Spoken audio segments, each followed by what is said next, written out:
Hello, everyone. A very good evening to you all. Myself, Dr. Sumedha Gupta, and on behalf of Voice of Healthcare, I would like to welcome all the viewers who have joined us.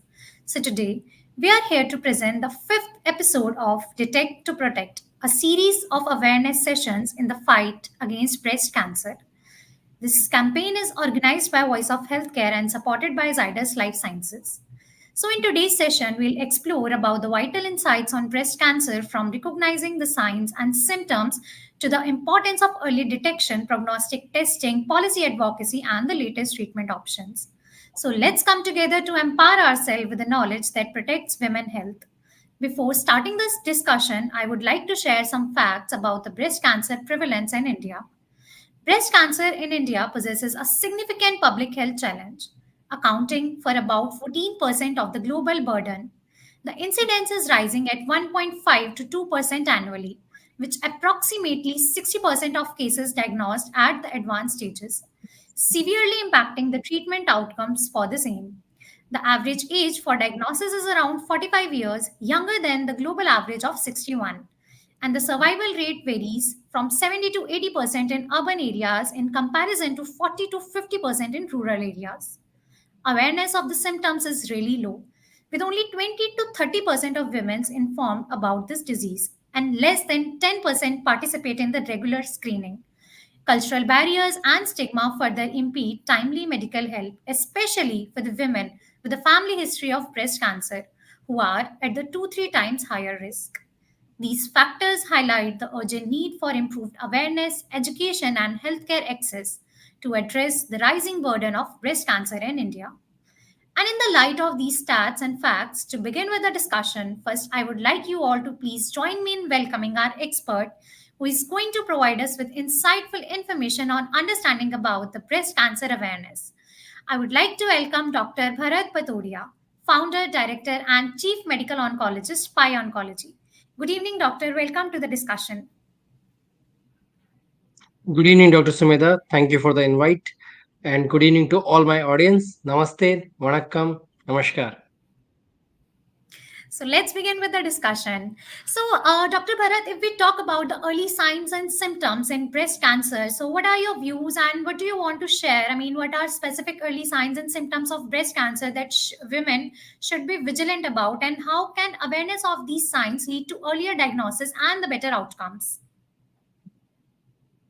So, breast cancer is a specific cancer because it happens superficial area. So, unlike cancers which happens inside the body, like stomach cancer, pancreatic cancer, you cannot touch, you cannot feel anything until unless they are really large in size.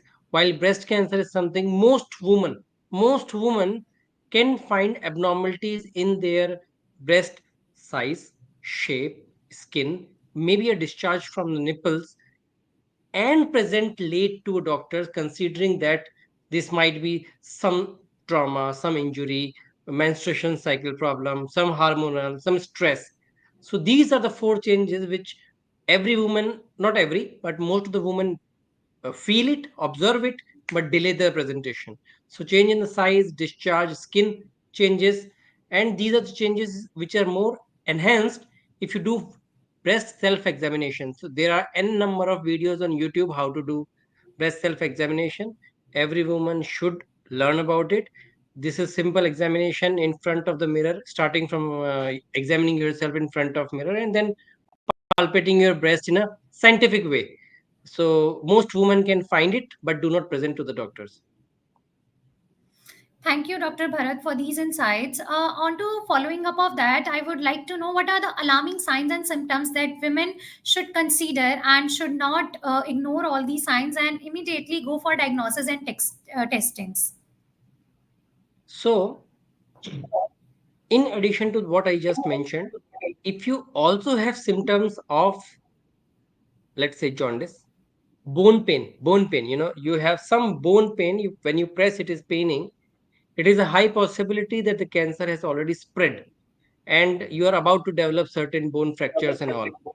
If you also have unexplained unintentional weight loss, so you're not trying to reduce weight but you lost somewhere 10% of your body weight in 6 months of time. You're 60 kg, you reduce to 54 kgs in 6 months of time. That is the time when you red red flag sign you must present to the medical setup as early as possible. Thank you, Dr. Bharat, for providing us with these alarming situations. On to that, how does the lack of awareness about the breast cancer symptoms can impact the stages, various stages, I would say, and at which cases are diagnosed, particularly when we talk about the rural areas where screening and other factors are very limited? Yes. So good you touched this point. Lack of awareness is the only reason we find, especially in Indian and Indian subcontinent area, advanced stage diseases. So in my practice, almost all, I'll say above 90% of patients present in either stage 2 or stage 3 because they presented late. They are not aware that a lump or a skin change might be cancer. I have to present early, or there is a closet issue. They are emotionally shy to present to a doctor, especially me as a male doctor. So most of the people present late. It is only because of their lack of awareness what it could be and what it can going forward what can be done presenting early. You will be surprised. Stage 3, stage 4, the survival is as low as 28%. While if you pick it in early stage, stage 1, stage 2, the survival is above 70%. So you see, just because of lack of awareness, people present late. In an advanced stage, survival goes down. Thank you, Dr. Bharat, for these insights onto that. And I think when we talk about breast cancer, screening and detection is really important, and self screening also. So, can you please explain the different screening methods available for the breast cancer, such as mammograms and ultrasounds, and how often should women undergo these screenings for the early detection? So yes, the gold standard of breast cancer screening is mammogram. There are different type of mammogram where depending on which city you are present. For example, the gold standard is X-ray mammogram, which use X-rays to screen the breast. But there are ultrasonograms also, which is radiation free, less discomfortable, easier to do, not associated with any pain. So these are the mammogram is the basic screening tool which we have. We also have, as the science is developing, non-invasive breast cancer screening tool. Like there is something known as infrared based pictures, and these pictures are analyzed by AI softwares. In this picture, if any part of the breast is throwing higher signals of heat, there's the chances that it could be a tumor.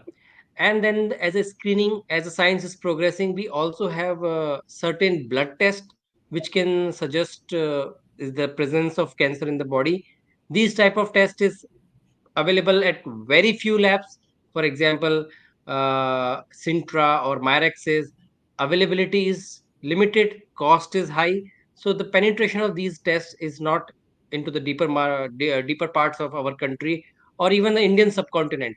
But yes, these are the three tools which we have: infrared, mammogram, either ultrasound or X-ray based, and blood tests.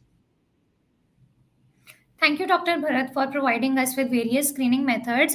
In the following up of that, I would like to know, what is the age that women should consider herself that she should often go for screenings? She should detect, what is the right age? So if you do not have a family history, so in your family nobody ever suffered from cancer, any type of cancer, breast cancer including, then you should start your screening somewhere at 35 year, 30 to 35. But in my practice, I'm observing like 10 years back, the average age of breast cancer presenting to us is somewhere 50s. Now it is coming down. And lately, the youngest age group I have seen is 25 years of age. If you see guidelines, 30, 35 is the point when you should start screening.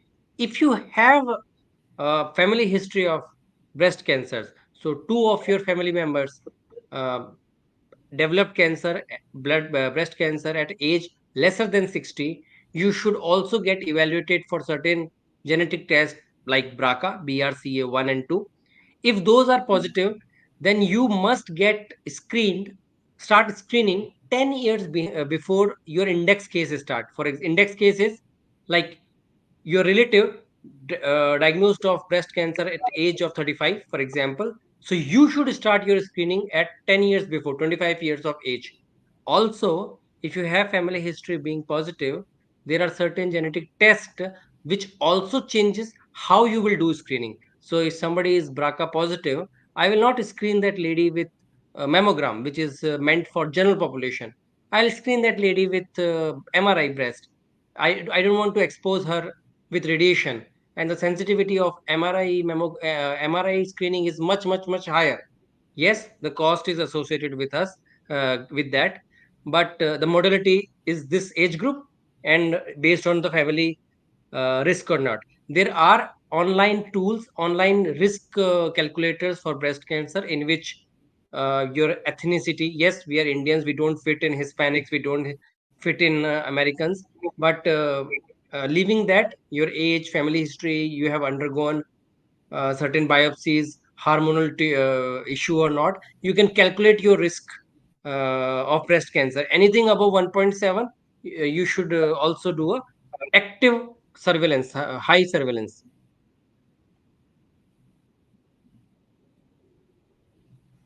So, Dr. Bharat, since you mentioned about these risk assessment tools, I want to ask if there is any specific guidelines for that. That is there any difference between the Western guidelines and the Indian guidelines when it comes to the screening part?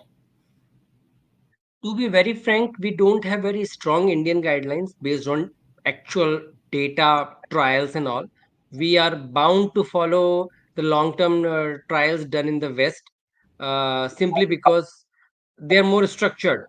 Most of our patient, they default treatment, they default follow up, they don't take treatment, whatever said and done. So we follow the international guidelines, mainly the US or European guidelines, which we follow. And what I quoted the age group and based on the risk stratification is basically American guidelines.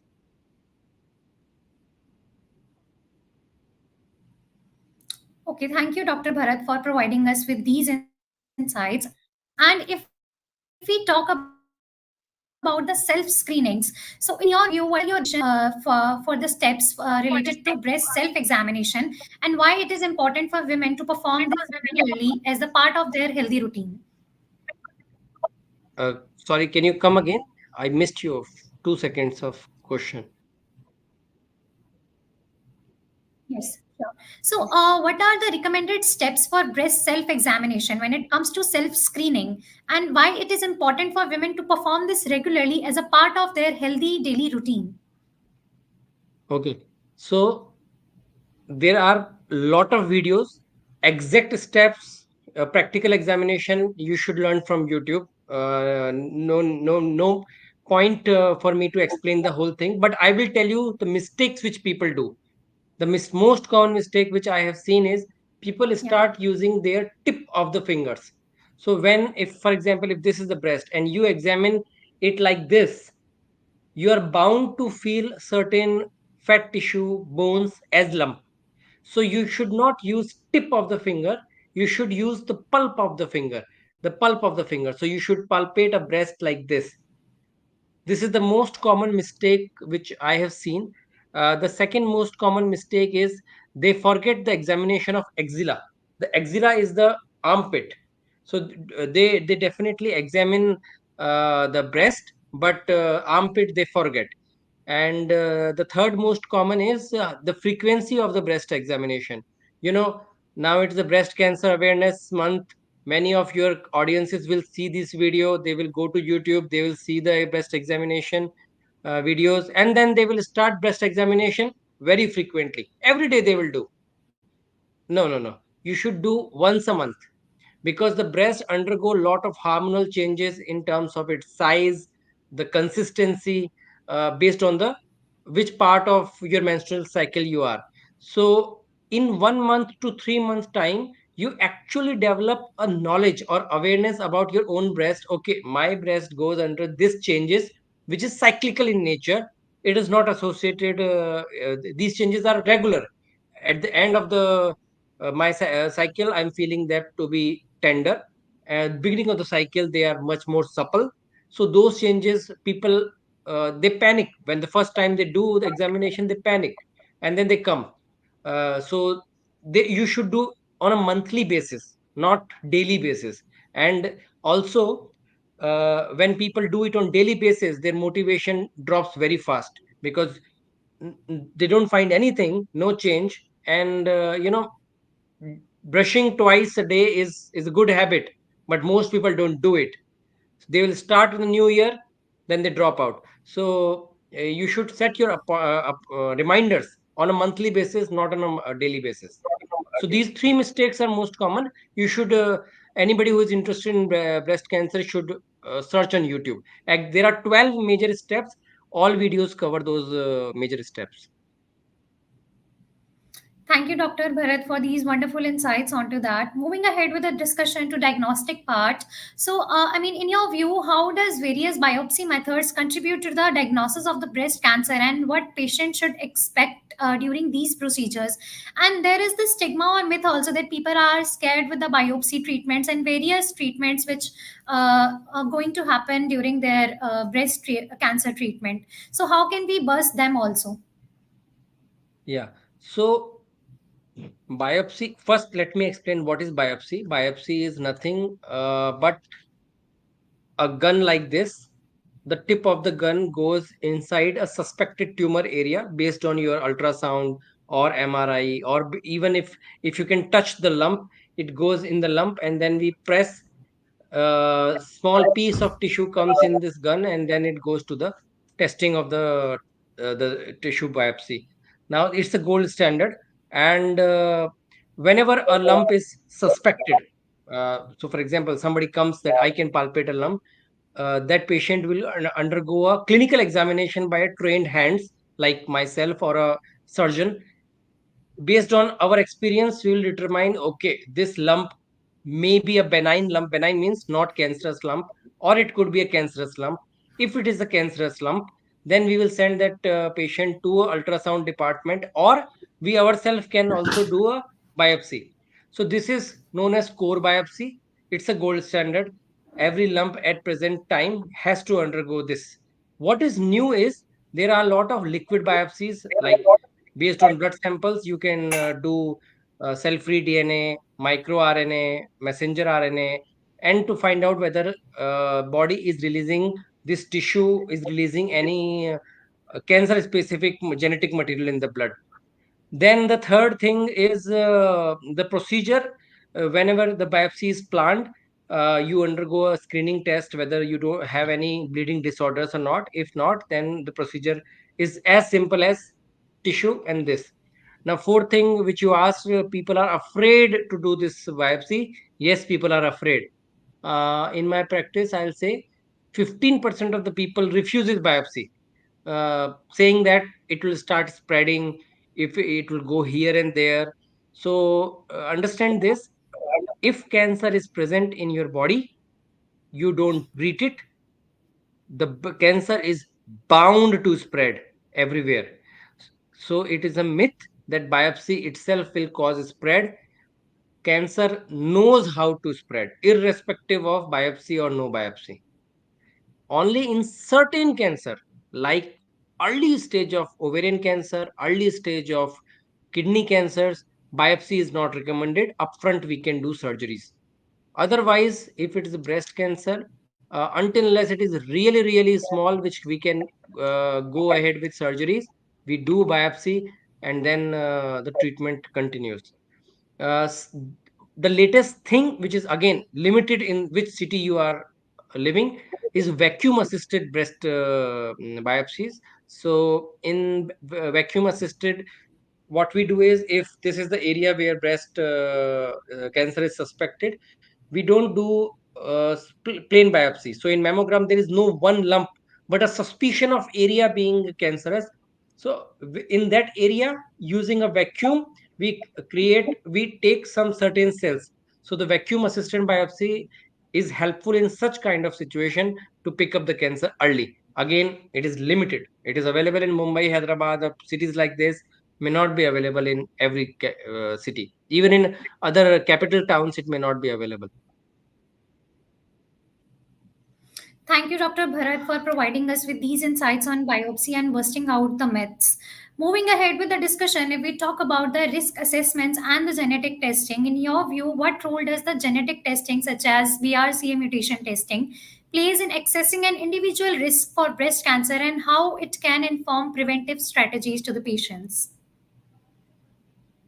You should know your friends, or you should keep your friends close, and you should keep your enemies closer. So you will be surprised to know almost 30%, 30% of my practice, people refuses to do this testing. When I tell them it can tell future risk to you, your children, you developing the cancer again, people don't do it. They think oblivion is the answer. On the other hand, on the contrary, your knowledge about your risk can help you tackle with cancer early. As I mentioned in beginning of my talk, if you are BRCA mutated or your family history BRCA mutation is present, your screening changes. You as a person, if you are BRCA mutated, you have a higher chance of cancer coming back. So if a small lump you are having, you should present to doctor early. The treatment also has implication because now we have certain drugs which target BRCA mutations like PARP inhibitors. For the generic name is olaparib, rucaparib. So you can also reduce your cancer risk by taking certain hormonal agents. So these are the things. Doing a genetic screening is important, but we fail to do. What was the second part of your question? I mean, while accessing the genetic testing, how can the individual risk for breast cancer can be, reduced, or what preventive strategies we can suggest to the patient, and how they can be informed about it? Yes. So your question is that how a risk can be modified, right? If somebody is After unfortunately, after the risk assessment. yeah, somebody is detected of BRCA mutation, what she can do about her risk to reduce cancer. Unfortunately, there is no strict protocol that you should do this thing. But what we can say definitely is having a gene is not equal to cancer. Angelina Jolie had BRCA mutation positive, but she did not have cancer. Now, there are certain epigenetic control, means regulation. Gene may not get expressed. For that, what is in our control is a healthy lifestyle. You should exercise, you should eat well, maintain good body weight. Good means healthy body weight. You should live a unstressed life. So these are the things which you should also take a diet full of antioxidants, multivitamins and minerals, so to reduce the genetic damage which happens because of today's lifestyle. These are the control which is in your control. You can do it. But yes, there are still a group of people, despite doing everything, they may develop cancer. So for that group, you have to do a screening, more frequent screening, aggressive screening. So this is how your life changes once you know that you have gene mutation in you. Thank you, Dr. Bharat, for these insights. Moving ahead, since you mentioned about the lifestyle factors and everything, what recommendations you want to give to the people out there who are suffering from breast cancer in terms of lifestyle management, physical activities, and dietaries? I'll tell you the mistakes which people do. When I say exercise, a young lady of 35, 40 years of age say, I exercise. What? Then I ask, what do you do? Sir, I walk. Then I ask, how much you walk? Sir, on my roof I take 10 rounds. I ask them, do you sweat? She says no. So this is the most common mistake. People think walking is enough. Walking is best. But see, if you can run, then walking is not adequate for your body. If you are that old that even walking is stressful for you, then walk. Otherwise, you should run. So the basic thing is you should exercise at least 5 times in a week, minimum 40 minutes per day.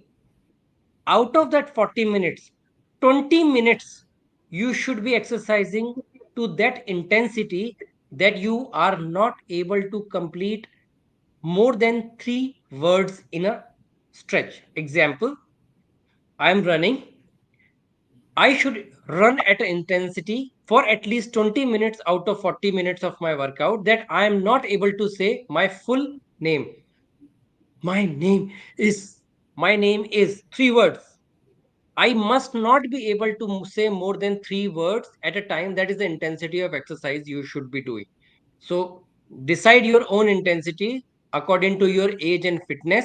As you exercise, your intensity will increase.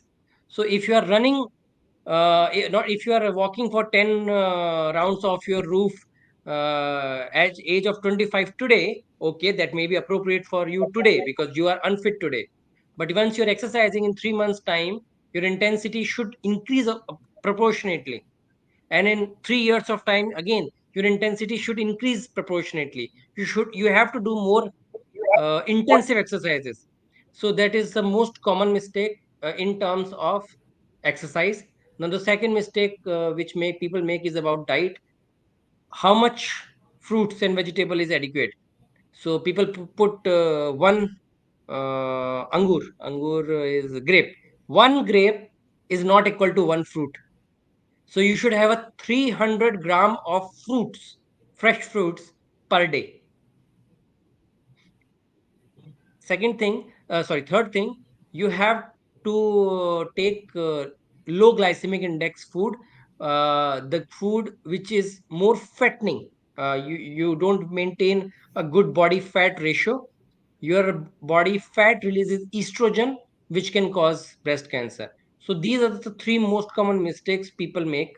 People make, women, mainly women make. Males don't think that you don't make. 1% of breast cancer happens in male, but adequate exercise, adequate amount of raw food, and yeah, the quantity of the lifestyle changes is important. Thank you, Dr. Bharat, for these valuable advices and recommendations. In the end, to conclude, I would like to ask you about that there is the misconception that once the breast cancer treated, the breast cancer patients are no longer at risk. What are your views onto that?